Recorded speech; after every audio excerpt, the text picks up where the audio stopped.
ไปแล้วทุกคนตีหนึ่งกราบสวัสดีพ่อแม่พี่น้องป้องป่ายเบิร์ดสุกคนเนาะมื้อนี้คอยกับชะมาแกะตีนไก่เนาะเจ้าเอ้ยพอดีว่าคอยไปเห็นอยู่ใน TikTok เนาะก็คือ TikTok เป็นเหตุนั่นแหละเห็นกับเจ้าแกะตีนไก่เฮ็ดต่ำเป็นตาแซ่บเจ้าเอ้ยเห็นเขาเอามีดกรีดแนวนี้แหละแต่ว่าคอยก็บ่เคยแกะจักเทื่อเนาะแต่ว่าคอยสิมาลองเบิ่งว่ามันสิเป็นหรือบ่มันก็จะแหกในนี้เนาะที่จริงคอยแกะไปตัวนึงแล้วเนาะเจ้าเอ้ยมันเป็นแนวนี้เนาะยังออกบ่เบิดอยู่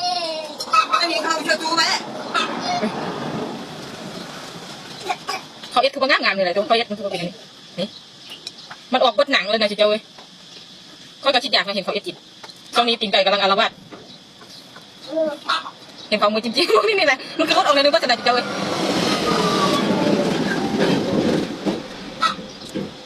เขาเจ้าก็บ่แกะเอาง่ายใช่ป่ะเขาคือแกะบอกไปแล้วทุกคนตีหนึ่งว้าเนี่ยนี่